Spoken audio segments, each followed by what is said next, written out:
So hello all, welcome back. तो देखिए ये वाली वीडियो में जो कि हमारा पार्ट 2 रहेगा रिगार्डिंग ग्रेविटेशन। सो लास्ट पे हमने कहाँ पे छोड़ा था आपको, यहाँ पे दैट इज़ हमारे पास ग्रेविटेशनल पोटेंशियल क्या होता है ये हमने देखा था। नाउ अब हम बात करते हैं कुछ क्वेश्चंस की पहले यहाँ पे, एंड इसके बाद हम क्या करेंगे, इसके बाद हम जो रिमेनिंग टॉपिक है उनको हम देखेंगे। बेसिकली जो हमने कल टॉपिक पढ़े थे ये उनके रिलेटेड क्वेश्चन हैं यहाँ पे। देखिए पहला क्वेश्चन क्या कहता है, पहला क्वेश्चन कहता है suppose a planet exists that has half mass of earth and half it is radius. यानी कि एक प्लेनेट कहीं पे है जिसका मास जो है that is half of earth and half its radius. On the surface of that planet the acceleration due to gravity g is. आपको बताना है कि जी क्या होगा। देखिए हमने देखा था जी जो होता है at the surface of earth, g हमारे पास क्या होता है, g is equal to G M upon r square. Now किसी प्लेनेट का आपको बोल रहा है, so let us take it as g p. So किसी प्लेनेट के बारे में पूछ रहा है एंड बोल क्या रहा है कि इसका मास जो है that is half of earth. So this is g into mass जो है that is half of earth इस प्लेनेट का। अच्छा, डिवाइड बाय रेडियस जो है that is also half. So r जो है that is also half, so this will be r by two का होल स्क्वायर। सो इसको खोलिए ज़रा, this will be g into m by two, नीचे r square and साथ में two का स्क्वायर क्या बनेगा, दिस विल बी फोर। अच्छा, नाउ अगर आप इसको देखोगे this will be like g m divide by two into four ऊपर जाएगा divide by r square. So होगा क्या, फोर और टू कटा, so this is two times g M upon r square. यानी कि जो जी पी निकला that is two times g M upon r square. Where g M upon r square क्या है, that is the value of acceleration due to gravity. So आप इसको लिख सकते हो this is two into g, या फिर यहीं पे आपको आइडिया मिल गया कि ये दो टाइम्स हमारे पास होगा। So it will be twice that on earth. So जो वैल्यू होगा एक्सेलरेशन ड्यू टू ग्रेविटी का किसी प्लेनेट के ऊपर, ये होगा हमारे पास ट्वाइस। नेक्स्ट ये वाला क्वेश्चन देखिए, ये वाला क्वेश्चन देखिए नंबर टू। नंबर टू देखिए, if the density of earth is doubled.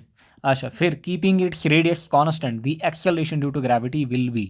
सो यहाँ पे आपको बोल रहा है कि एक्सेलरेशन ड्यू टू ग्रेविटी के साथ होगा क्या। जो डेंसिटी वाली रिलेशन है वो हमने कुछ ऐसे देखा था, g is equal to 4/3 pi rho G r. अगर आपको याद होगा ये इक्वेशन मैंने आपको बताई, यहाँ से आपको क्लियरली आइडिया मिल रहा होगा कि जी जो है, अगर हम बात करें रो और आर के साथ यहाँ पे डायरेक्ट रिलेशन में है, क्लियर डायरेक्ट रिलेशन में है।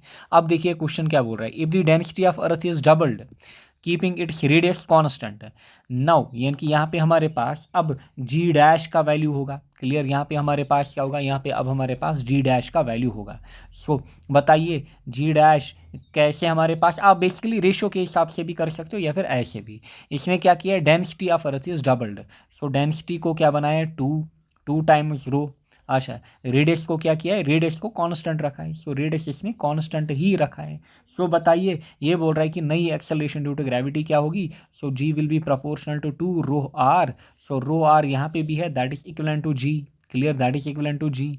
सो आप कहोगे it is basically two times g. Two times g कितना होता है, टू इंटू 9.81, दैट इज 19.6। या फिर दूसरा तरीका क्या है, जब आपने ये इक्वेशन बनाई यहाँ पे देखिए, अब आप इसको क्या करोगे, अब आप लिखोगे जी डैश अपॉन जी हमारे पास कितना होगा, that will be twice rho r upon हमारे पास यहाँ पे क्या था, दिस इज हमारे पास, दिस इज ओरिजिनल वन, ये हमारे पास नई जब चेंज हमने लाई। सो दिस इज हमारे पास डिवाइडेड बाय रो आर। होगा क्या, रो आर यहाँ से कटा, जो जी डैश है that is equal to two times g. So that will be two into 9.81, उसका वैल्यू कितना होगा 19.6। सो ऐसे भी आप कर सकते हो, अलग अलग तरीके होते हैं क्वेश्चन को करने के। नाउ नेक्स्ट हमारे पास है the gravitational force with which earth attracts the moon is.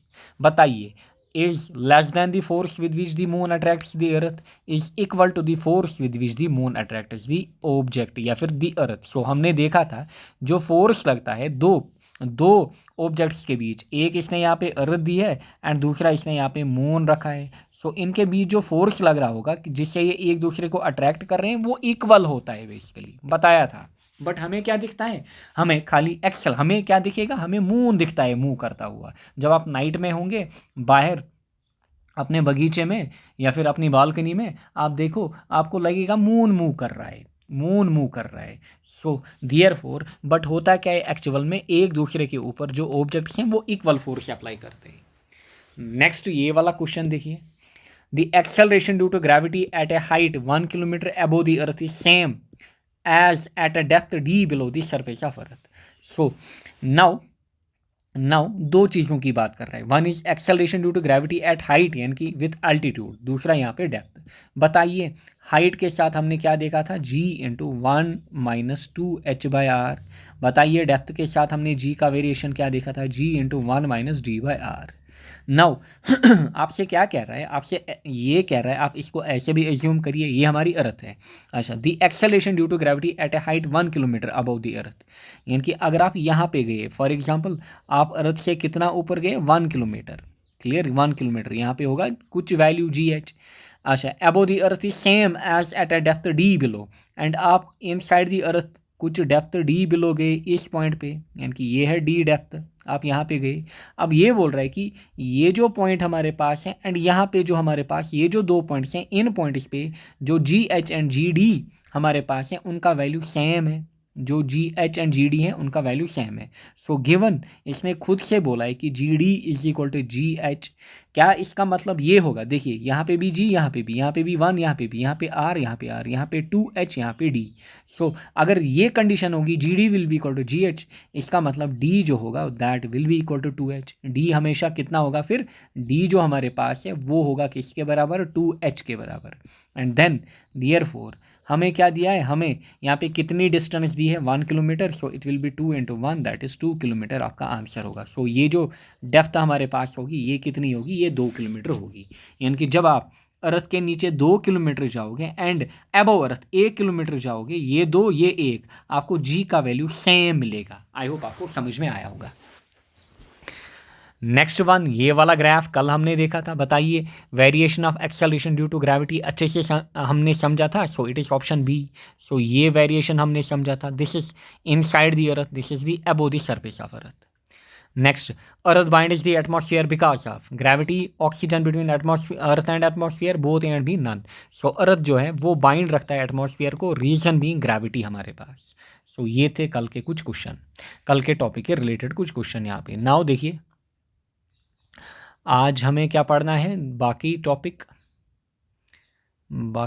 यहाँ पे इट इज़ हमारे पास ग्रेविटेशनल पोटेंशियल एनर्जी।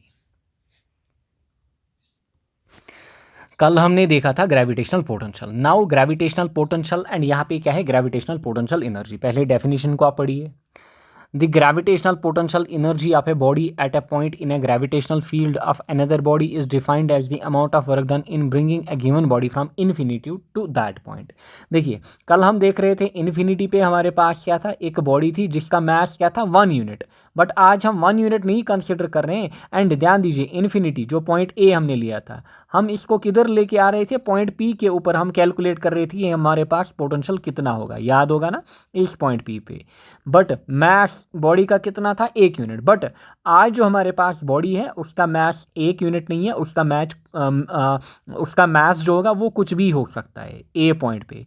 फिर जब हम इस बॉडी को लेके आएंगे पॉइंट पी के ऊपर, आपको बताना होगा कि इस पॉइंट पे कितना ग्रेविटेशनल पोटेंशियल एनर्जी होगा। सो देखिए सिनारियो कुछ ऐसा है, कल की जो डेरिवेशन है पहले मैं इसको यहाँ पे लाऊं, देखिएगा अच्छे से देखिए, यही है ना कल की डेरिवेशन हमारे पास, जो डेरिवेशन हमने कल की थी स्टार्टिंग में। नाउ यहाँ पे सेम डायग्राम आपको लानी है, बट यहाँ पे जो बॉडी है उसका मास जो है वो m है।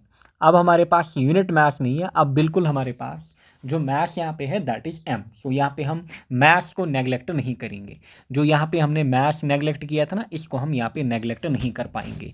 सो therefore gravitational force at point a क्या होगा हमारे पास, ग्रेविटेशनल फोर्स एट ए होगा F is equal to GMM upon Y square. So कल हमने ये m जो था ये हमने 1 यूनिट माना था, आज ये m कंसिडर होगा यहाँ पे।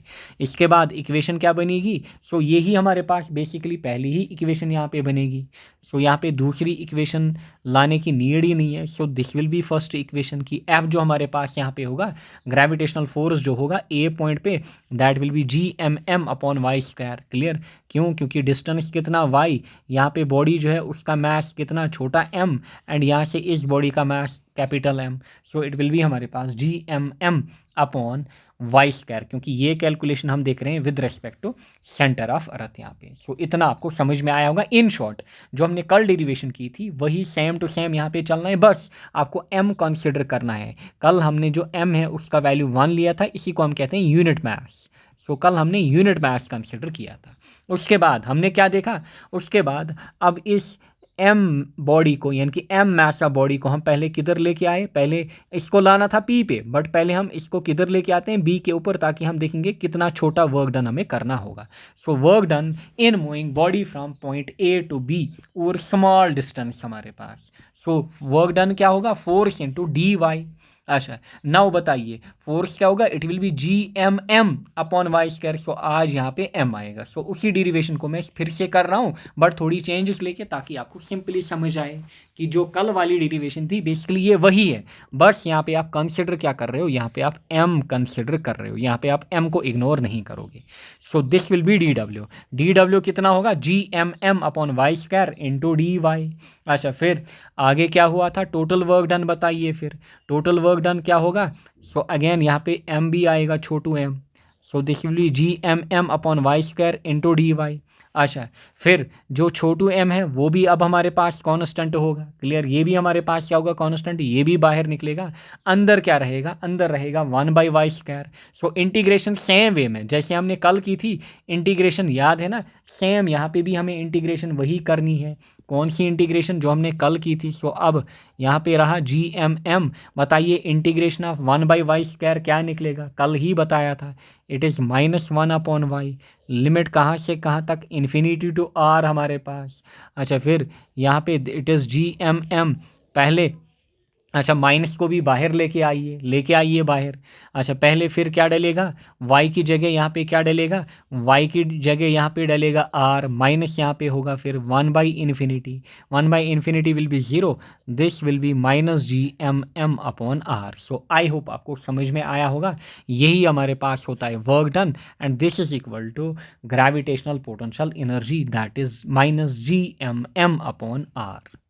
सो यही है हमारे पास सिंपल सी डेरिवेशन। मेन इज जो हमने कल डेरिवेशन की थी वो आपको आनी चाहिए, तब जाके ये वाली डेरिवेशन ग्रेविटेशनल पोटेंशियल एनर्जी की डेरिवेशन आपको बिल्कुल सिंपल लगेगी। आई होप आपको समझ में आया होगा। इन शॉर्ट यहाँ पे m जो है, m आपको हर जगह लेके चलना है। सो यहाँ पे m को आप इग्नोर नहीं कर सकते। सो दिस इज हमारे पास value of gravitational potential energy. Now बताइए देयरफॉर अगर हम क्या बताएं, अगर हम बताएं relation between v and u। v हमारे पास क्या था, ग्रेविटेशनल पोटेंशियल, एंड u हमारे पास क्या है, it is gravitational potential energy. So u हमारे पास क्या है, ग्रेविटेशनल पोटेंशियल एनर्जी। बताइए इनमें रिलेशन क्या है। देखिए सीधे सीधे आपको दिख रहा है, दिस इज u हमारे पास एंड दिस इज हमारे पास minus G M by r. Minus G M by r क्या था, minus G M by are हमारे पास v था। सो आप कहोगे u जो हमारे पास है it is minus G M M upon r, but ये जो minus G M upon r है ये किसके बराबर था, ये हमारे पास v के बराबर था। So u is equal to v into m. So यही होती है रिलेशन किसके बीच, यही होती है relation between gravitational potential energy and gravitational potential. I hope आपको समझ में आया होगा। सो ग्रेविटेशनल पोटेंशियल एनर्जी जो होती है that is basically potential into mass, mass किसका, बॉडी का जो आप ले रहे हो। सो आई होप आपको समझ में आया होगा। सो ये थी हमारे पास ये वाली डेरिवेशन। नेक्स्ट हमारे पास है दो वेलोसिटीज, दो इंपॉर्टेंट वेलोसिटीज अब हमारे पास है। One is escape velocity denoted by V E. अच्छा इसको हम वी ई से डिनोट करते हैं। नेक्स्ट हमारे पास क्या है, orbital velocity denoted by v o. अब हमें इनकी डेरिवेशन करनी है। देखिए एस्केप वेलोसिटी कैसी वेलोसिटी होती है, it is the minimum velocity required to give an object so that it just escapes the gravitational pull of earth या फिर किसी planet का। ध्यान दीजिएगा अच्छे से देखिएगा, ये हमारे पास है हमारी earth, clear, this is our earth. So ये हमारी क्या है, ये हमारी अर्थ है यहाँ पे। नाउ लेट अस सपोज यहाँ पे मैं क्या कंसिडर कर रहा हूँ, लेट अस सपोज ये मैं वो रीजन कंसिडर कर रहा हूँ जहाँ तक ग्रेविटी का इफेक्ट है, जहाँ तक ग्रेविटी का इफेक्ट है ये मैं इसके अराउंड कंसिडर करूँगा, अर्थ के अराउंड। यानी कि अगर कोई बॉडी यहाँ इस इस रीजन के विदिन होगी उसके ऊपर क्या लगेगा, उसके ऊपर ग्रेविटेशनल फोर्स लगेगा, यानी कि अर्थ की जो ग्रेविटी है वो उसको अपनी तरफ खींचेगी। अगर एक बार बॉडी इससे बाहर चली गई, एक बार बॉडी जो है उससे मतलब इस फील्ड से बाहर चली गई, उसके ऊपर इम्पैक्ट नहीं होगा। So it is the minimum velocity required to give an object so that it just escapes the gravitational pull of earth. So ये हमारे पास है, ये वाला रीजन वो है जिसमें ग्रेविटेशनल पुल जो है वो एक्सपीरियंस हो रहा है। मतलब अगर एक बार बॉडी इस रीजन से बाहर निकली, उसके ऊपर ग्रेविटेशनल पुल जो है वो नहीं लगेगा, यानी कि वो अब वीक होगा।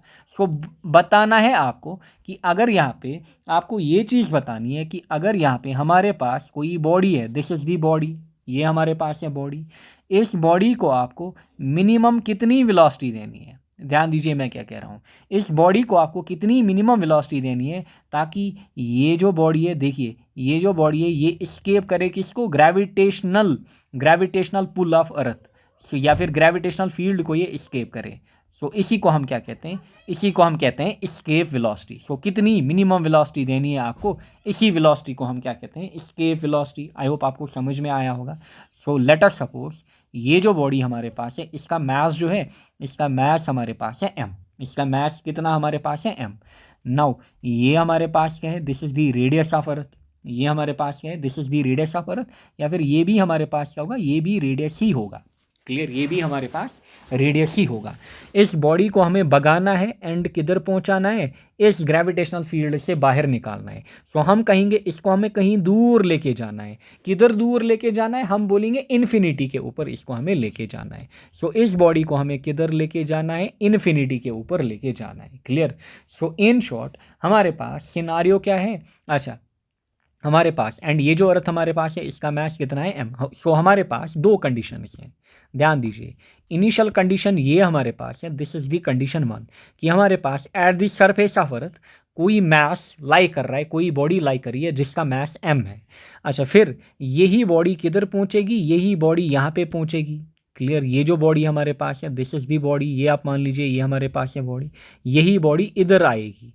सो हमारे पास दो कंडीशंस हैं। सो पहले बॉडी यहाँ पे होगी, फिर ये इन्फिनिटी के ऊपर चली जाएगी। क्लियर, फिर ये इन्फिनिटी के ऊपर चली जाएगी। सो पढ़िए, it is a minimum velocity required to give an object.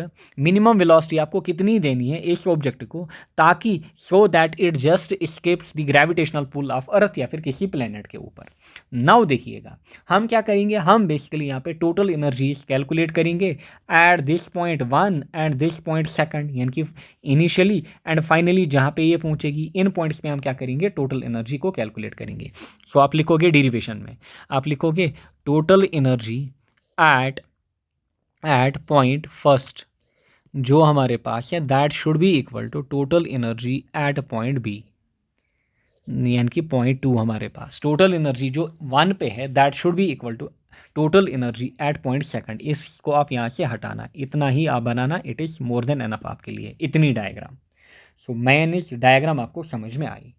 Now total energy at point 1 क्या होगी, सो इसका मास है, यानी कि मतलब इसके साथ क्या होगी, जब ये मूव करेगी विद वेलोसिटी v, इसमें काइनेटिक एनर्जी आएगी, इनिशियली यहाँ पे होगी। सो इसमें पोटेंशियल एनर्जी भी होगी। सो हम कहेंगे it is potential energy at 1 plus kinetic energy at 1 equal to हमारे पास पोटेंशियल एनर्जी एट 2, यानी कि इन्फिनिटी, प्लस हमारे पास potential kinetic energy at 2, kinetic energy at 2। So ये हमारे पास इक्वेशंस बनेंगी। नाउ ध्यान दीजिएगा, पोटेंशियल एनर्जी हमने देखा था, बताइए पोटेंशियल एनर्जी यहाँ पे कितनी होगी, बताइए वैल्यू पोटेंशियल एनर्जी का। अभी हमने देखा, ऊपरी इक्वेशन देखी, that is GMM upon r minus times, यही देखा ना, माइनस GMM अपॉन आर। अच्छा प्लस हमारे पास काइनेटिक एनर्जी कितनी होगी, अगर इसका मास m है, so kinetic energy will be 1/2 of mv², but v कौन सी velocity, escape velocity, so 1/2 of mve का square, this will be equal to potential energy at 2 and kinetic energy at 2 point, but क्योंकि वो point कितना दूर हमारे पास है, इनफाइनाइट, यानी कि काफ़ी ज़्यादा दूर। So therefore potential energy infinity के ऊपर क्या होगी, 0, काइनेटिक एनर्जी इन्फिनिटी के ऊपर क्या होगी, 0। बस इतना काम आपको करना था। अब मामला ख़त्म, यहीं से escape velocity की इक्वेशन निकल के आएगी। नाउ ये जो नेगेटिव टर्म है इसको इधर लेके आइए, ये बनेगी पॉजिटिव। सो आपके पास 1/2 ऑफ mv² बचा किसके बराबर, पॉजिटिव gmm/r इसके बराबर। नाउ देखिएगा यहाँ से m और ये m उड़ा एंड इस 2 को इधर लेके आइए, आपके पास ve² क्या बना, ये बना 2s gm/r, और इस स्क्वायर को इधर लेके आइए, ये बनेगा रूट। सो v आपके पास क्या निकला, √2gm/r। सो ये हमारे पास है इक्वेशन किसके लिए, एस्केप वेलोसिटी के लिए। सो यही हमारे पास है इक्वेशन किसके लिए, यही हमारे पास है इक्वेशन एस्केप वेलोसिटी के लिए। सो this is the equation. But इस इक्वेशन को अभी हम क्या करेंगे, इस इक्वेशन को हम मॉडिफाई करते हैं, इस इक्वेशन को हम क्या करते हैं, मॉडिफाई करते हैं। ये इतना आपको समझ में आया होगा। सो जस्ट हमने एनर्जीज को क्या किया, एनर्जीज को यहाँ पे हमने इक्वल किया, फिर यहाँ से वी का वैल्यू निकला। नाउ ध्यान दीजिएगा, इसके बाद अभी यहीं पे ख़त्म नहीं हुआ, ये इक्वेशन भी यूज़ होती है, बट इसके वेलोसिटी को हम एक और फॉर्म में निकालते हैं। ये भी आपको याद रखनी है, वो भी आपको याद रखनी है। आप लिखोगे we have g is equal to small g जो हमारे पास होता है दैट इज़ gm/r²। जी हाँ, ज़रा gm को यहाँ से निकालिए। सो gm हमारे पास क्या होगा, r² इधर जाएगा, this will B g into r²। सो ये हमारे पास है, इसको नाम बताइए इक्वेशन 1। सो हम क्या करेंगे, ये जो gm का वैल्यू निकला gr², इसको हम यहाँ पे डालेंगे। सो gm की जगह we will write there for ve जो होगा इट विल बी हमारे पास 2 इंटू gm की जगह हम लिखेंगे gr², gm की जगह हम लिखेंगे gr² डिवाइडेड बाय हमारे पास r। सो मैंने कुछ नहीं किया, इस gm के बदले मैंने क्या लिखा, gr²। नाउ होगा क्या, यहाँ से r एंड एक r यहाँ से कट। सो आपके पास क्या बचेगा, ve is equal to 2gr। So यही हमारे पास है मेन रिलेशन किसकी, एस्केप वेलोसिटी की, दैट इज़ ve जो हमारे पास होता है इट इज़ √2gr। सो दोनों इक्वेशंस जो हैं वो आपको याद रखनी है, that is it is very important, clear. So ये वाली इक्वेशन भी, ये वाली इक्वेशन भी हमारे पास। नाउ नोट रखिएगा, यहाँ पे आपको नोट रखना है क्या, कि जो ve हमारे पास होता है एस्केप वेलोसिटी का वैल्यू जो होता है, ये याद रखना है, इसका वैल्यू हमारे पास होता है 11.2 किलोमीटर पर सेकंड। किसके लिए, अर्थ के लिए। हमारी जो अर्थ है इसमें जो एस्केप वेलोसिटी होती है इट इज़ जनरली 11.2 किलोमीटर पर सेकंड, एंड डिफरेंट प्लैनेट्स के ऊपर ये डिफरेंट होती है, क्लियर। डिफरेंट प्लैनेट्स के ऊपर ये डिफरेंट होती है। एंड इसी को अगर आप क्या करोगे, मीटर पर सेकंड में कैलकुलेट, सो आप लिखोगे इट इज़ 11.2 इंटू हमारे पास 10⁻³ मीटर पर सेकंड। यानी कि हमें मिनिमम वेलोसिटी, अगर अर्थ के ऊपर हमें कोई ऑब्जेक्ट भगाना है, ग्रेविटेशनल फील्ड से बाहर इसको भगाना है ताकि ग्रेविटेशनल पुल इसके ऊपर ना लगे, सो हमें इसको कितनी स्पीड से भगाना होता है, it is 11.2 into 10⁻³ metre per second. सो ये इसकी अहमियत क्या है, इंपॉर्टेंस क्या है, जब कोई सैटेलाइट लॉन्च होती है कंट्री के अंदर, फॉर एग्जांपल हमारी इंडिया के अंदर, सो उस टाइम ध्यान रखा जाता है, जो भी वहाँ पे इंजीनियर साइंटिस्ट होते हैं उनको ध्यान रखना होता है कि जो बॉडी हम लॉन्च कर रहे हैं, जो रॉकेट हम लॉन्च कर रहे हैं, क्योंकि होता क्या है, रॉकेट के अंदर सैटेलाइट होती है, सैटेलाइट खुद नहीं उड़ती है।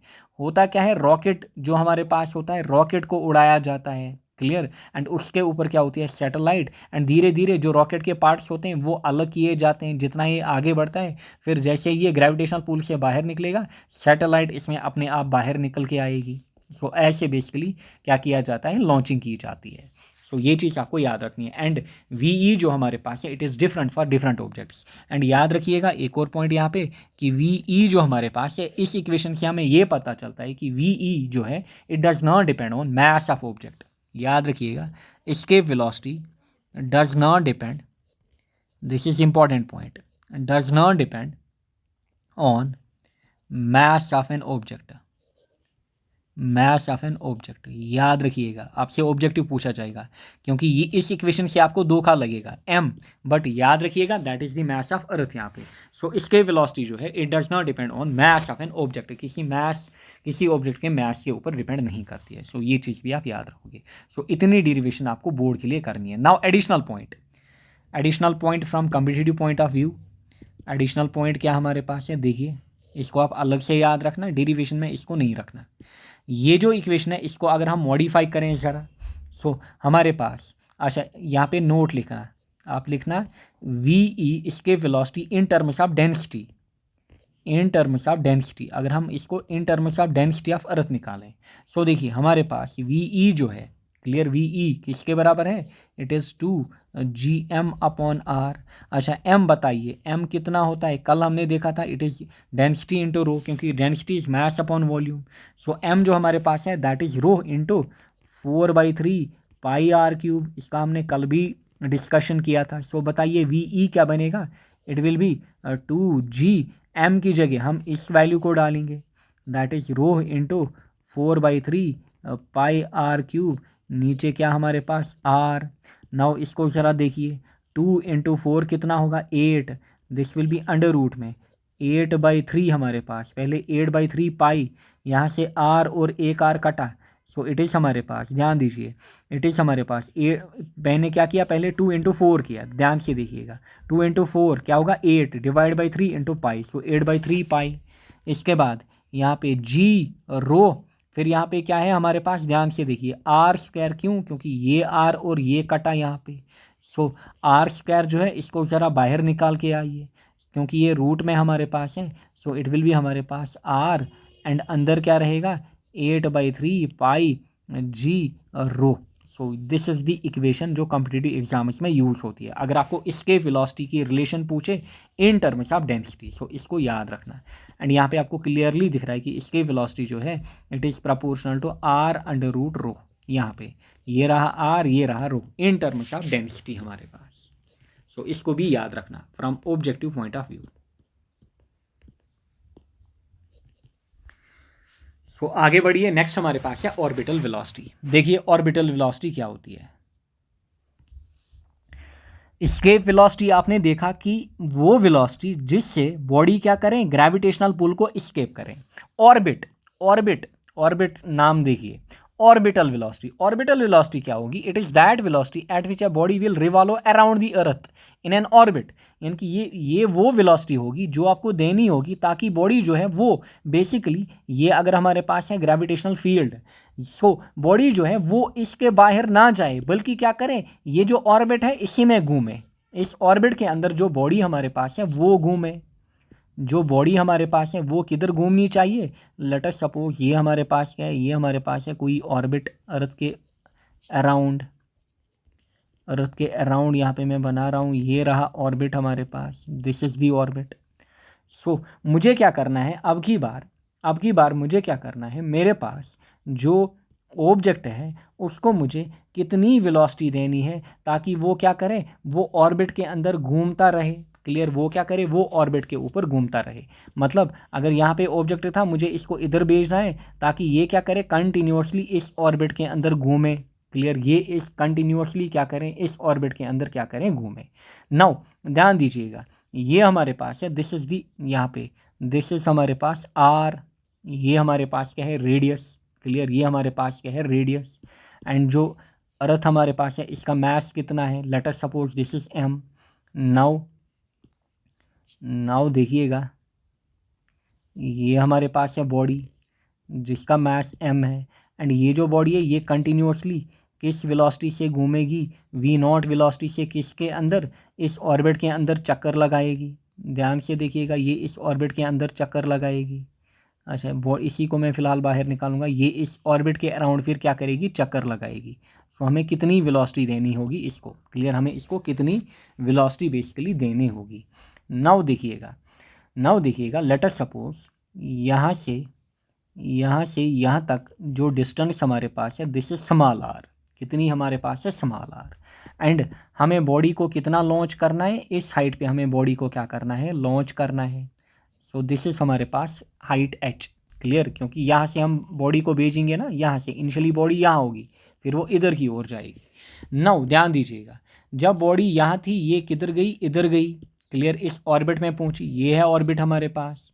नाउ इसको, इस बॉडी को क्या चाहिए होगी, इसको यहाँ पे एक कांस्टेंट वेलोसिटी चाहिए होगी, इसको एक वेलोसिटी यहाँ पे चाहिए होगी। दैट वेलोसिटी इस हमारे पास ऑर्बिटल वेलोसिटी, जिससे ये क्या करेगी, कंटिन्यूसली ऑर्बिट के अंदर घूमेगी। क्लियर, अब ध्यान दीजिएगा, होगा क्या यहाँ से बेसिकली एक फोर्स लगेगा जो कि इस बॉडी को क्या करेगा, जो कि इस बॉडी को इस ऑर्बिट के अंदर मतलब बना के रखेगा। एंड वो जो फोर्स हमारे पास होता है जो अर्थ के कारण इसके ऊपर लगेगा, उस फोर्स को यहाँ पे हम कहेंगे दैट इज सेंट्रीपिटल फोर्स हमारे पास। सो वो हमारे पास क्या होगा, वो फोर्स हमारे पास सेंट्रीपिटल फोर्स होगा। So this is this scenario जो आपको याद रखना है यहाँ पे, clear. This is this scenario हमारे पास। सो ध्यान दीजिएगा, आर जो हमारे पास है स्मॉल आर इज नथिंग, इसको हम कहेंगे it is orbital radius. It is हमारे पास ऑर्बिटल रेडियस या फिर radius of orbit, orbital radius यानी कि radius of orbit small r. अच्छा, कैपिटल आर क्या है, रेडियस ऑफ अर्थ। एच हमारे पास क्या है, हाइट ऑफ ऑर्बिट। एच हमारे पास क्या है, basically height of orbit from surface of earth, height of orbit from surface of earth या फिर earth surface, earth surface. Now देखिए, तो हमने क्या देखा, हमने देखा बेसिकली एक फोर्स होगा, एक फोर्स होगा जो इसको क्या करेगा, जो इसको बेसिकली इंटैक्ट रखेगा इस ऑर्बिट के अंदर, दैट विल बी हमारे पास सेंट्रीपिटल फोर्स। सो पढ़िए पहले ऑर्बिटल वेलोसिटी क्या होती है। It is that velocity at which a body will revolve around the earth in an orbit, यानी कि बॉडी जो है वो स्केप नहीं करेगी बल्कि क्या करेगी, ऑर्बिट में घूमती रहेगी, कंटिन्यूसली घूमती रहेगी। यानी कि जब हम इसको यहाँ से भेजेंगे, क्योंकि ये कहाँ पे होगी इनिशियली, सरफेस ऑफ अर्थ के ऊपर, फिर हम इसको यहाँ पे भेजेंगे, बट बॉडी जो है वो कंटिन्यूसली क्या करेगी, ऑर्बिट में घूमती रहेगी, जैसे हमारे पास फॉर एग्जांपल सैटेलाइट्स वगैरह हैं। सो इसको एस्केप नहीं करना है, दूर नहीं जाना है, तो हमें कितनी वेलोसिटी रखनी होगी, उस वेलोसिटी को हम क्या कहते हैं, ऑर्बिटल वेलोसिटी। यानी कि जिस वेलोसिटी से हम इसको भेजेंगे इधर, that will be orbital velocity. So body will continue to revolve in an orbit. So body क्या करेगी, फिर इस ऑर्बिटल वेलोसिटी से क्या करेगी, कंटिन्यूसली यहाँ पे घूमती रहेगी ऑर्बिट के अंदर। इसके लिए फॉर दैट, इसको अगर कंटिन्यूसली इस ऑर्बिट के अंदर घूमना है, so for that necessary centripetal force will be provided by gravitational force. So जो ग्रेविटेशनल फोर्स होगा दैट विल बी, यानी कि नेसेसरी सेंट्रीपिटल फोर्स आप लिखोगे, आप लिख सकते हो यहाँ पे, necessary centripetal force will be provided bye, necessary centripetal force will be provided by gravitational force. Necessary centripetal force is provided by gravitational force, by gravitational force, gravitational force. So gravitational force will be equal to centripetal force. बताइए gravitational force कितना होता है हमारे पास। अगर ये जो body है इसका मास है स्मॉल m, अर्थ का मास m, एंड इनके बीच डिस्टेंस यहाँ पे कितनी, स्मॉल r। ध्यान दीजिए small r। So g m into m will be upon हमारे पास स्मॉल आर, ये होगा ग्रेविटेशनल फोर्स जो आप निकालते थे।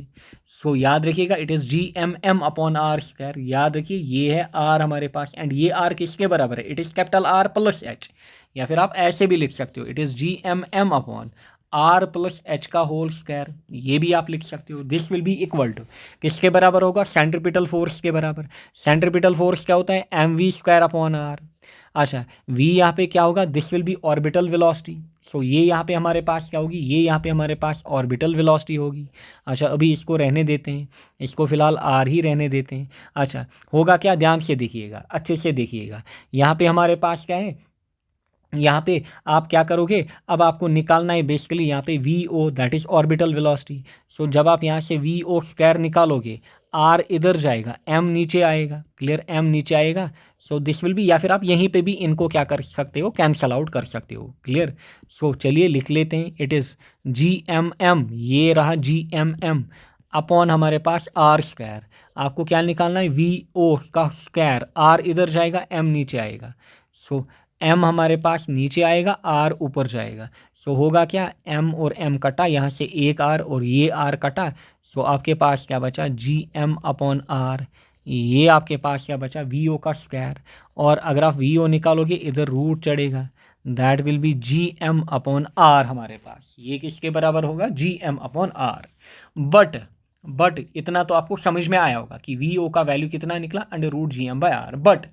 बट जो हमारे पास स्मॉल आर है it is equal to capital are plus h. दिख रहा होगा आपको कि ये जो हमारे पास है दिस इज स्मॉल आर, ये किसके बराबर है, कैपिटल आर प्लस एच, क्योंकि ये जो डिस्टेंस है ध्यान से देखिएगा, ये जो डिस्टेंस है ये इसके बराबर होगी, क्यों? क्योंकि आप सेंटर ऑफ सर्कल से देख रहे हो, ये डिस्टेंस, ये डिस्टेंस, ये सारी क्या होंगी? सेम होंगी। सो देयरफॉर ये जो आर हमारे पास है, ये सारा क्या है? आर हमारे पास, ये सारा क्या है? आर हमारे पास। So this R will be equal to capital are plus H. So I can write then V O जो हमारे पास होगा that will be G M upon capital are plus H. Capital are plus H हमारे पास, clear, capital R हम plus H हमारे पास। Now हमें क्या करना है? At the surface of earth हमें देखना है कि जब बॉडी यहाँ पे होगी हमें उसको कितनी ऑर्बिटल वेलोसिटी देनी थी। इसके लिए हम क्या करेंगे? हम एच को यहाँ से हटाएंगे, इसको नेग्लेक्ट करेंगे। सो देयरफॉर आप लिखोगे at small are equal to r, that is at the surface of earth, that is at surface of earth हमने क्या लिखा? At small are equal to r. ध्यान से देखिए, यानी कि अगर इस स्मॉल आर को मैं किसके बराबर करूं? इसके बराबर, क्लियर, यानी कि इस आर को मैं छोटा छोटा करूं इसके बराबर, clear. At small are equal to हमारे पास capital R, that is at the surface of earth, that is at the surface of earth. अच्छा, होगा क्या? जो हमारे पास आर होगा that will be very very greater than H, यानी कि एच को आप क्या कर सकते हो? एच को आप यहाँ पे नेग्लेक्ट कर सकते हो, दैट इज नेग्लेक्टिंग एच। सो इसका मतलब हमें क्या करना होगा? एच को हमें नेग्लेक्ट करना होगा। क्यों? क्योंकि अब हम वैल्यू बेसिकली यहाँ पे देखेंगे, इस एच को हमने क्या किया? नेग्लेक्ट किया। एंड ये जो आर इतना था, इस आर को हमने कंप्रेस किया एंड इस आर को हमने क्या किया? आर के बराबर बनाया। यानी कि हम कहाँ पे देख रहे हैं? अब सरफेस ऑफ अर्थ के ऊपर अब हम वैल्यू देख रहे हैं। सो एच क्या होगा? नेग्लेक्ट। यहाँ से आपके पास क्या बचेगा? वी नॉट आपके पास बचेगा under root G M upon are. So this is the required equation. ये होती है ऑर्बिटल वेलोसिटी की इक्वेशन हमारे पास, under root G M by R. So I hope आपको समझ में आया होगा। So this is the equation. So ये है हमारे पास इक्वेशन। ये कितनी थी?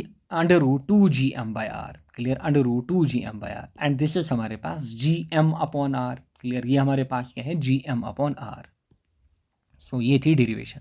नाउ नेक्स्ट हमारे पास है relation between escape velocity and orbital velocity. देखिए रिलेशन क्या है, दिस इज इंपॉर्टेंट रिलेशन। आपने देखा एस्केप वेलोसिटी जो होती है that is under root two G M by r. ध्यान से देखिएगा, क्या है? Under root two G M by r. क्या मैं अंडर रूट टू को अलग निकाल सकता हूँ? अगर मैं ऐसे लिखूँ, it is under root two into, यानी कि क्या मैं ऐसे लिखूँ? Escape velocity it is under root two into under root G M by r. बस मैंने कुछ नहीं किया, रूट टू को बाहर लिया। सेम ये जो है this is equal to this, same ही है। नाउ मुझे बताइए, जो under root G M by are हमारे पास है ये किसके बराबर है? ये तो ऑर्बिटल वेलोसिटी है। सो आप कहोगे देयरफॉर वी ई जो होगा that will be under root two into v o, क्योंकि ये जो हमारे पास है this is orbital velocity. And यही रिलेशन हमारे पास क्या है? This is between escape velocity and orbital velocity. यानी कि एस्केप वेलोसिटी जो होती है it is under root two times, यानी कि ऑर्बिटल वेलोसिटी से ये कितनी ज़्यादा होती है? Root two times. कितनी ज़्यादा होती है? Root two times. And root two का वैल्यू हमारे पास कितना होता है? बेसिकली 1.414 कितना होता है, या फिर 1.4 ही आप याद रखिए। रूट टू का वैल्यू कितना होता है? 1.4। सो आप ये भी बता सकते हो कि इसकी वेलोसिटी 1.4 टाइम्स ज़्यादा होती है किसके कंपैरिजन में? ऑर्बिटल वेलोसिटी के कंपैरिजन में। सो इसके वेलोसिटी ज़्यादा होती है, इसलिए बॉडी जो है वो एस्केप कर पाती है किसको? जो ग्रेविटेशनल पुल होता है उससे वो बाहर चली जाती है। आई होप आपको समझ में आया होगा। ये तो हमने लिखा escape velocity in terms of orbital velocity. अगर आपसे कहें ऑर्बिटल वेलोसिटी कितनी होगी, रूट टू को नीचे लेके आइए। सो ऑर्बिटल वेलोसिटी क्या होगी? वो होगी V E upon root two, clear, this is escape velocity. So ये हमारे पास है ऑर्बिटल वेलोसिटी। सो आपने कुछ नहीं किया, इस रूट टू को नीचे लेके आए। So this is the relation.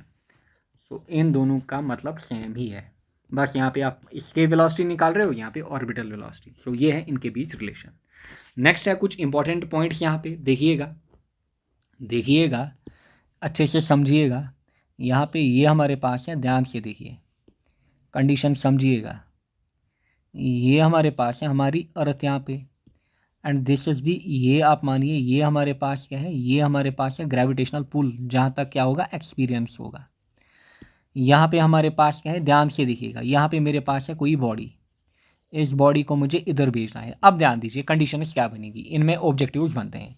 अगर velocity is less than v naught, यानी कि हम बॉडी को वेलोसिटी दे रहे हैं एंड वो जो वेलोसिटी है that is less than v naught, v naught मतलब ऑर्बिटल वेलोसिटी। सो हमने बॉडी को वेलोसिटी दी बट ऑर्बिटल वेलोसिटी से कम दी। सो बॉडी जो है वो जब मतलब ऊपर जाएगी वो वापस आएगी, क्यों? क्योंकि वो ऑर्बिट तक पहुंच ही नहीं पाएगी, क्योंकि हमने उसको वेलोसिटी जो है वो ऑर्बिटल वेलोसिटी से कम दी है।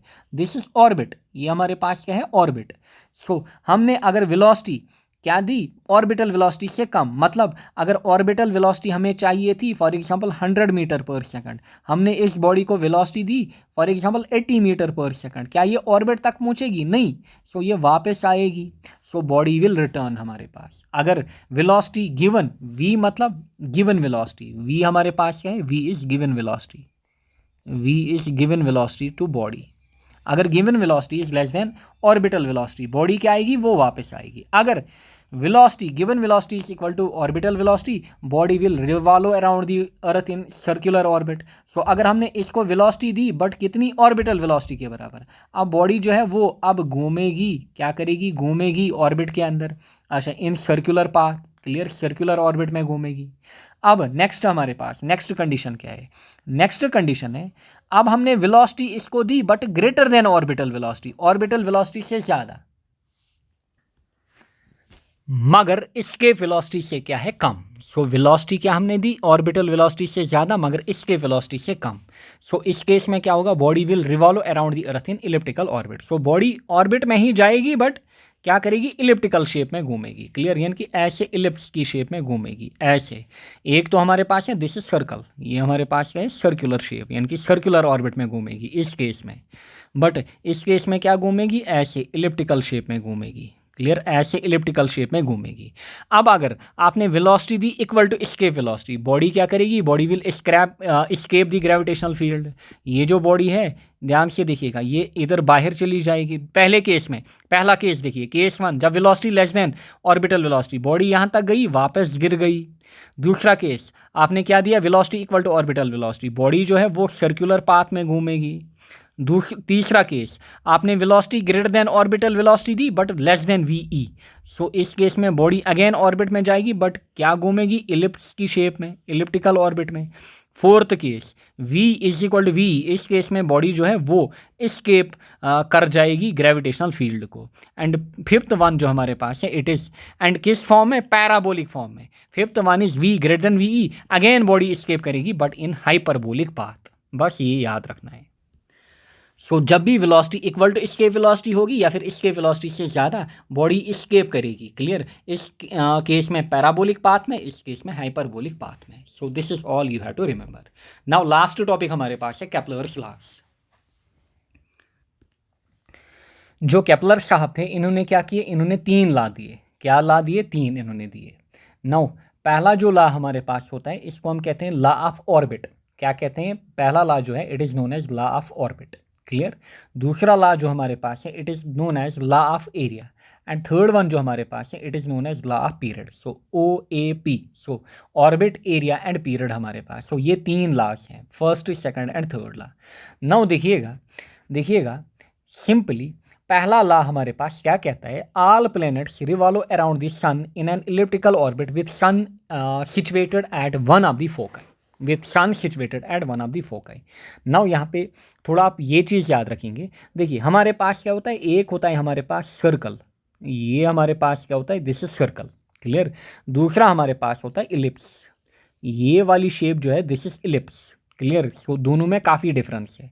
सर्कल जो होता है, सर्कल में एक कॉमन सेंटर हमारे पास होता है, एंड कोई भी डिस्टेंस अगर आप देखोगे वो इक्वल होती है, यानी कि कोई भी सरकमफ्रेंस का वैल्यू अगर आप देखोगे सरकमफ्रेंस तक, सारी डिस्टेंस क्या होंगी? इक्वल। और कितनी होंगी? r। इतना तो आपको क्लियर है, बचपन से आपने पढ़ा है सर्कल। नाउ इलिप्स जो होता है, इलिप्स में 2 सेंटर हमारे पास होते हैं, एंड इनको बेसिकली हम क्या कहते हैं?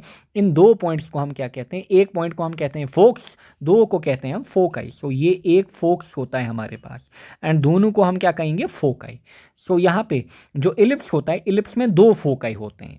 सो इलिप्स में क्या होते हैं? इलिप्स में 2 फोकाई होते हैं। सर्कल में एक सेंटर होता है। सर्कल में क्या होता है? इसमें सेंटर होता है एंड कितना होता है, एक होता है। अच्छा, इलिप्स में क्या होता है, इलिप्स में हमारे पास दो फोकाई होते हैं। नाउ देखिएगा पहला लॉ क्या कहता है, ये सिंपली कहता है कि हमारा जो सन है वो या तो इस फोकस पे होगा या तो इस फोकस पे होगा, यानी कि या तो 1 पे होगा या तो फोकस 2 के ऊपर होगा। क्लियर। एंड जितने भी प्लेनेट हमारे पास हैं, फॉर एग्जांपल अर्थ को लेके आइए, ये हमारे पास है अर्थ, ये मैंने क्या ली, अर्थ। ये सिंपली क्या कहता है, ये कहता है, इसको मैं बड़ा करूँगा थोड़ा, ध्यान से देखिएगा। ये सिंपली ये चीज़ कहता है कि जो हमारे पास कोई प्लेनेट है, ध्यान दीजिएगा, कोई प्लेनेट है, दे रिवॉल्व अराउंड द सन। ये क्या करते हैं, ध्यान से देखिए, ये सन के अराउंड घूमते रहते हैं, ये सन के अराउंड घूमते रहते हैं with sun situated at one of the foci. अब ध्यान दीजिएगा, या तो सन कहाँ पे होगा, या तो सन फोकाई 1 पे होगा या तो 2 के ऊपर होगा। मीन्स या सन यहाँ पे होगा सिचुएटेड या तो यहाँ पे होगा। क्लियर। सो सन किसी एक फोकाई के ऊपर सिचुएटेड हो सकता है। क्लियर। सो फॉर एग्जांपल मैंने क्या किया, सन को यहाँ पे फोकाई 1 के ऊपर सिचुएटेड रखा। सो जो अर्थ हमारे पास है ये ऐसे घूमेगी इसके अराउंड, समझ में आ रहा होगा। क्लियर। या तो सन हमारे पास क्या होगा, सन हमारे पास यहाँ पे होगा दूसरी फोकाई के ऊपर, एंड अगेन अर्थ उसी सेम फैशन में घूमती रहेगी। So this is simply first law हमारे पास। सो ये ऐसे आपको विजुलाइज करना है। All planets around the revolve around the sun in an elliptical orbit with sun situated at one of the foci. बस इतना याद रखना था। नेक्स्ट हमारे पास next law of area, the radial velocity of a planet around the sun is constant. Now ये भी यहीं से निकलेगी, ध्यान से देखिएगा, ये भी हमारे पास, इसको कॉपी कर लेते हैं, ध्यान से देखिएगा, ये भी यहीं से हमारा निकलेगा इसी डायग्राम में, देखिएगा अच्छे से समझिएगा। सो लेट अस सपोज ये मेरे पास क्या है, अच्छे से समझिए, ये मेरे पास क्या है, चलिए 2 डायग्राम इसमें लूँगा, 2 डायग्राम इसमें लूँगा या फिर एक की भी ज़रूरत पड़ेगी। देखिए ध्यान से देखिएगा, दीज आर माई फोकाई, ये मेरे पास क्या है, फोकाई, जहाँ पे सन हमारा सिचुएटेड हो सकता है 1 या 2 पॉइंट पे।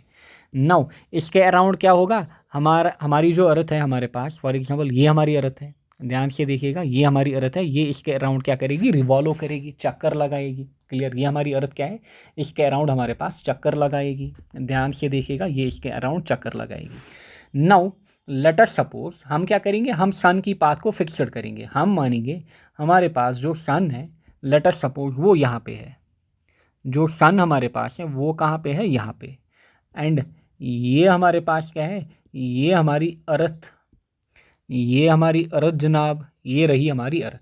नाउ दूसरा लॉ क्या कहता है, ये कहता है the radial velocity of a planet around the sun is constant. Radial velocity जो हमारे पास होगी, ध्यान दीजिएगा, जब सन इस पॉइंट पे होगा, जब हमारी अर्थ इस पॉइंट पे होगी, ध्यान से देखिएगा, जब हमारी अर्थ जो होगी वो इस पॉइंट पे होगी। अच्छा, अर्थ क्या है, वो घूमती रहती है। क्लियर। तभी तो दिन रात होता है, तभी तो मतलब अगला साल आता है। क्लियर। अच्छा, अर्थ जो हमारे पास है वो घूमती रहती है। फॉर एग्जांपल आज यहाँ पे है, अच्छा अब ये यहाँ पे आई, इनिशियली यहाँ पे थी हमारी अर्थ, फिर ये चलते चलते यहाँ पे आ गई, फिर ये चलते चलते पोजीशन 2 के ऊपर आ गई, यानी कि आफ्टर फ्यू मंथ्स, कुछ मंथ्स के बाद। नाउ होगा क्या, जो अर्थ हमारे पास है इसने बेसिकली, अगर आप देखोगे ये एरिया कवर किया होगा, सो हम बेसिकली ये एरिया दिखाएंगे। क्लियर। सो ये हम बेसिकली क्या दिखाएंगे, ये वाला एरिया हम दिखाएंगे। सो यहाँ से कुछ एरिया हमारा कवर हुआ होगा, एंड लेट अस सपोज ये एरिया जो हमारे पास है, इस एरिया को हम क्या कहेंगे, लेट अस सपोज ये एरिया हमारे पास है A1। क्लियर। ये एरिया हमारे पास क्या है, A1, अच्छे से समझिएगा। नाउ दूसरी कंडीशन, अब ये हमारी अर्थ जो है वो यहाँ पे है, सन यहीं पे है, सन जो है वो हमारा यहीं पे है। नाउ लेट अस सपोज ये हमारे पास इनके बीच की डिस्टेंस, फिर चलते चलते सन जो है वो, अर्थ जो है वो यहाँ पे आ गई, क्योंकि अर्थ रिवॉल्व कर रही है इसके अराउंड, अर्थ हमारी यहाँ पे आ गई। सो देखिएगा इस केस में इस अर्थ ने नया एरिया क्या किया, वो स्वीप किया, वो स्वीप किया, सो यहाँ पे कुछ अलग एरिया आ गया होगा हमारे पास, उस एरिया को हम क्या कहेंगे A2, यानी कि इनिशियली यहाँ पे थी, फाइनली यहाँ पे पहुँची, इनिशियली यहाँ पे थी, फाइनली यहाँ पे पहुँची। नाउ देखिएगा, क्योंकि अर्थ जो हमारे पास है वो इलिप्टिकल शेप में घूम रही है, अर्थ जो हमारे पास है वो इलिप्टिकल शेप में घूम रही है, ना कि सर्कुलर शेप में। वो हमारे पास क्या घूम रही है, वो हमारे पास इलिप्टिकल शेप में घूम रही है। ये जो एरिया होगा, ये जो एरिया स्वेप्ट होगा या फिर कवर होगा, A1 एरिया, यहाँ से जो एरिया A2 कवर हुआ, ये दोनों बेसिकली क्या होंगे, ये इक्वल होंगे। So A1 will be equal to A2, हमारे पास यही होता है लॉ ऑफ एरिया। क्या, the radial velocity of a planet around the sun is constant, यानी कि area with respect to time, यानी कि टाइम के साथ। फॉर एग्जांपल ये हमारे पास है, यहाँ पे है दिस इज जनवरी, फिर ये हमारे पास है फैब, अच्छा यहाँ पे जैन और फैब के बीच में जो एरिया है दैट इज A1, फिर ये हमारे पास है फैब, ये हमारे पास है let us suppose March, so March and Feb के बीच जो एरिया इसने कवर किया दैट इज A2। सो ये जो एरिया कवर किया इसने विद रेस्पेक्ट टू टाइम, ये कांस्टेंट होगा, ये कांस्टेंट होगा। यानी कि यहाँ पे जो एरिया कवर किया था जैन से लेके फैब तक, जो एरिया कवर किया था वो इक्वल होगा, किसके इक्वल, जो यहाँ पे फैब से लेकर किधर तक, मार्च तक इसने कवर किया। यानी कि area with respect to time ये कांस्टेंट होगा, इसी को हम क्या कहते हैं, law of area. I hope आपको समझ में आया होगा। नेक्स्ट हमारे पास है law of period. Law of period, देखिए लॉ ऑफ पीरियड क्या कहता है, सिंपली ये क्या कहता है, ये सिंपली कहता है, सो अगेन ये हमारे पास है इलिप्टिकल शेप, अच्छा सन फॉर एग्जाम्पल, अर्थ हमारी यहाँ पे होगी, अर्थ या तो हमारी यहाँ पे होगी फॉर एग्जांपल, कभी यहाँ पे होगी, अच्छा कभी फॉर एग्जांपल यहाँ पे होगी, क्लियर, कभी हमारे पास यहाँ पे होगी, एंड दिस इज़ हमारे पास लेट अस सपोज ये हमारे पास क्या है, दिस इज़ दी फोकाई, ये हमारे पास क्या है, ये हमारे पास है फोकाई, अच्छा ये डिस्टेंस आप मान लीजिए दिस इज़ R1, ये डिस्टेंस आप मान लीजिए R2, इसी हिसाब से ये आप मान लीजिए R3, clear. So basically let us suppose इनका जो मीन होगा, इनकी जो मीन डिस्टेंस होगी, लेट अस सपोज एंड इनकी जो मीन डिस्टेंस होगी, इनका जो मीन होगा R1 R2 R3 का सपोज, वो हमारे पास होगा R, वो होगा हमारे पास R, वो हमारे पास क्या होगा, R होगा। एंड यहाँ पे जो मीन हमारे पास है, इसी मीन को, ये जो मीन हमारे पास है R, इसी को हम क्या कहते हैं, इसी को हम कहते हैं सेमी मेजर एक्सिस भी, इसी को हम क्या कहते हैं, सेमी मेजर एक्सिस, क्या कहते हैं, semi major axis. Now simply ये लॉ क्या कहता है, ये कहता है कि the square of time period, for example यहाँ से यहाँ तक आपको क्या लगा, यहाँ से यहाँ तक आपको टाइम T लगा, सो ये कहता है कि इसका स्क्वायर, इस टाइम का square is directly proportional to जो इनकी मीन डिस्टेंस होगी या फिर सेमी मेजर एक्सिस होगी उसका क्यूब हमारे पास। So T square is proportional to R cube हमारे पास। सो ये कहता है केपलर का थर्ड लॉ हमारे पास। एंड याद रखिएगा केपलर सेकंड लॉ जो है वो फॉलो करता है कंजर्वेशन ऑफ एंगुलर मोमेंटम। सो ये किस कंजर्वेशन को फॉलो करता है, angular momentum. So conservation of angular momentum जो हमारे पास है वो बेसिकली फॉलो होता है कहाँ पे, सेकंड लॉ के अंदर, ये याद रखना, क्लियर। सो इस लॉ का क्या होता है यहाँ पे, conservation. So this is all about this unit जो आपको याद रखना था। नाउ कुछ अगेन क्वेश्चन यहाँ पे हम देख लेते हैं, 1 2 3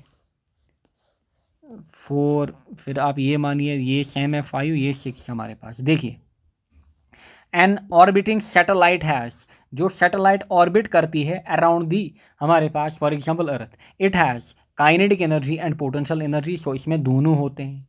नेक्स्ट क्वेश्चन देखिए, the escape velocity of a body on the surface of earth is 11.2। So escape velocity क्या दी है, 11.2 किलोमीटर पर सेकंड, क्योंकि ये वेलोसिटी है। If the earth's mass increases twice, earth's mass जो है वो हमारे पास टू वाइस इंक्रीज हो रहा है। अच्छा सो m जो हमारे पास है यानी कि वो कितना, यानी कि जो नया m डैश है वो 2 टाइम्स m हो रहा है। अच्छा twice it is present value and radius becomes half, and जो r डैश हमारे पास है वो क्या हो रहा है, r/2। आपको बोलना है कि इसके वेलोसिटी कितनी होगी। सो सिंपली आप कहोगे इसके वेलोसिटी की इक्वेशन हमारे पास है √2gm/r। So this will be हमारे पास, दिस विल बी, या फिर इसको आप कहोगे दिस इज हमारे पास m डैश, ये हमारे पास क्या होगा r डैश, जो नए होंगे, या फिर डायरेक्टली आप डालो इसमें। सो आप कहोगे दिस विल बी 2 इंटू जी। ऐसे ही ये m कितना हुआ हमारे पास, दिस इज़ 2m, यानी कि m हमारे पास क्या बन रहा है, दिस इज़ हमारे पास m डैश r डैश। सो m जो हमारे पास है ये कितना बन रहा है 2m, एंड हमारे पास जो r नया है वो कितना बन रहा है r/2, सो वो बन रहा है r/2। नाउ 2 भी ऊपर जाएगा, सो जब 2 ऊपर जाएगा this will B 2 into 2 into 2, 2 2 4 4, 2 4 8, so this will B 8 Gm/r हमारे पास। क्लियर। अब कैसे, क्योंकि ये डिवाइड में है ना, ये 2 ये ऊपर जाएगा मल्टीपल में, ऑलरेडी वहाँ पे 2 2 हमारे पास हैं, एक तो ऑलरेडी फार्मूला का 2, दूसरा इसने मैथ्स बोला है ये दुगना हुआ, यहीं से बोला है मैथ्स इंक्रीज ट्वाइस। अच्छा, सो दिस विल बी √8Gm/r। अच्छा, 8Gm को आप ऐसे लिखोगे, 8 को आप 8 को ऐसे लिखोगे 4 इंटू 2Gm/r लिख सकते हो ना। फिर 4 और रूट ख़त्म, क्योंकि √4 किसके बराबर होता है, 2 के बराबर, सो ये जाएगा 2 बाहर, अंदर क्या रहेगा 2Gm/r। बताइए √2Gm/r ये किसके बराबर होता है, यही तो इसके वेलोसिटी होता है। So it is 2 into v, यानी कि ये दुगना होगा, जो नई इसके वेलोसिटी हम निकाल रहे हैं वी डैश। सो यहाँ से हम क्या निकाल रहे हैं, बेसिकली वी डैश। सो जो वी डैश हमारे पास होगा, क्योंकि वी ई क्या होता है ऑलरेडी एक्चुअल हमारे पास वी ई होता है 2Gm/r। Clear. So we dash क्या होगा हमारे पास, V E dash, so V E dash is 2 times V E, and V E कितना होता है, वी ई होता है 11.2, so it is 2 into 11.2, so it will be हमारे पास 22 point something. Clear. So it will be 22.4, so 22.4 answer होगा। Next question, a planet revolves in an elliptical orbit around the sun. The semi major and semi minor, ध्यान दीजिए, ए क्या दिया है semi major, B क्या दिया है semi minor, then the are the semi minor and semi major axes. A is semi major axis, B क्या है semi minor axis, then the period given is, so t square क्या होगा proportional to a cube, यानी कि third law किसका, Kepler साहब का। Next, if v is escape velocity, vo is orbital velocity, इनके बीच रिलेशन। सो escape वेलोसिटी क्या होती है, √2 टाइम्स ऑर्बिटल वेलोसिटी। अगेन यही क्वेश्चन है। सो देखिए escape वेलोसिटी क्या होगी, √2 टाइम्स ऑर्बिटल वेलोसिटी। नाउ ये क्वेश्चन मैंने क्यों यहाँ पे दोबारा लिया, आपको समझाने के लिए। देखिए काफ़ी एस्पिरेंट्स को ये चीज़ पता नहीं होती है। देखिए ये जो मैंने क्वेश्चन लिया है ये JKCET में आया हुआ है, ये जो क्वेश्चन है ये मैंने नीट का लिया हुआ है, ध्यान से देखिएगा। अब सेम इसी टाइप से बोर्ड में भी आएगा, बट अलग चीज़ मुझे आपको बतानी है। देखिए JKCET ने ये कब पूछा है, 1998 में, एंड आफ्टर 14 ईयर्स ये किसने पूछा, नीट ने। सो ऐसा नहीं होता है कि आप कहोगे सर ये तो मतलब आप तो हमें 2000 मतलब 2011 10 5 या 1999 के क्वेश्चन करा रहे हो, ऐसा नहीं होता है। कभी भी एग्जामिनर इसका क्वेश्चन डाल सकता है, या फिर सेम क्वेश्चन में थोड़ी लैंग्वेज चेंज करेगा, सेम क्वेश्चन ही डालेगा। सो इसीलिए PYQs जो होते हैं दे आर मस्ट, PYQs की प्रैक्टिस करना मस्ट होता है। अच्छा नेक्स्ट हमारे पास अच्छा इस क्वेश्चन को भी देखिएगा। ये क्वेश्चन नीट में कब पूछा गया है, 2016 एंड 19 में भी इसको पूछा गया था, एंड इवन इसको 2004 में भी पूछा गया था। सो देखिए 2004 में भी पूछा हुआ है, 16 में भी, 19 में। सो मतलब इसी टाइप का सेम यही क्वेश्चन है। अगर आप देखोगे जब हम अप्रोच लगाएंगे सेम, बट बस लैंग्वेज में चेंज है, बाकी अप्रोच सेम है। नाउ इस क्वेश्चन को ज़रा देख लीजिए एक बार। The ratio of escape velocity of earth VE to the escape velocity of a planet. अच्छा सो VE/VP बोल रहा है। अच्छा तो a planet whose radius and mean density are twice as that of earth, यानी कि ये बोल रहा है जो प्लेनेट है, क्लियर, उसमें यानी कि ये जो प्लेनेट हमारे पास है इसका जो रेडियस है वो है 2 times that of radius of earth, and इसकी जो डेंसिटी है that is 2 times that of density of earth. So ये चीज़ ये कह रहा है, यानी कि रेडियस ऑफ प्लेनेट RP जो है दैट इज़ 2 टाइम्स RE, यानी कि RE मतलब radius of earth, rho P that is density of planet is 2 times density of earth. So ये इसने क्या दिया, ये इसने गिवन रखा है।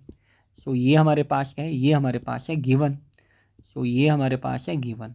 अब ये बोल रहा है कि आप निकालो escape velocity at Earth and escape velocity at planet, इनका रेशियो निकालो। सो बट इक्वेशन क्या दी है, in terms of density and radius. ये है डेंसिटी, ये है रेडियस। बताइए हमने इक्वेशन देखी थी ना किसकी, escape velocity की, इन टर्म्स ऑफ हमने क्या देखी, हमने escape velocity देखी इन टर्म्स ऑफ डेंसिटी। हमने क्या देखी, escape velocity देखी हमने इन टर्म्स ऑफ डेंसिटी, देखी ना इन टर्म्स ऑफ डेंसिटी। बताइए क्या हमने देखा था, अगर आपको याद होगा हमने देखा था R, अच्छा 8/3, अच्छा पाई जी रो, यहाँ से क्या पता चल रहा है कि v जो है it is proportional to r root rho, r root rho. अब देखिए V E upon V P कैसे मैं लिखूँगा, I will write this as r। अच्छा r हमारे पास क्या है, यह earth, so it will be हमारे पास r earth, clear, r earth. अच्छा फिर हमारे पास डेंसिटी, डेंसिटी ऑफ अर्थ, अच्छा डिवाइड बाई वी पी में क्या होगा आर, फिर हमारे पास रो, बट आर यहाँ पे कितना 2 टाइम्स आर ही, सो यहाँ पे जो 2 है, आर जो दिया है that is twice radius of earth, and density जो है वो भी क्या दी है, वो भी 2 times of density of earth दी है। सो इसका मतलब आर और आर ख़त्म, यहाँ से ध्यान दीजिएगा, डेंसिटी ऑफ अर्थ एंड ये डेंसिटी ऑफ अर्थ ख़त्म। सो आपके पास क्या बचेगा 1/2√2। सो आपके पास ऊपर बचेगा 1, नीचे बचेगा 2 और √2। सो 1/2√2 हमारा रेशियो होगा। सो 1:2√2 हमारा रेशियो होगा। ऐसे क्वेश्चन बनते हैं हमारे पास। सो आई होप आपको समझ में आया होगा। So this is all about this unit. सो मिलेंगे हम आपके नेक्स्ट यूनिट के साथ। Till then take care, bye bye. हमारे 6 यूनिट्स यहाँ तक कंप्लीट हो गए।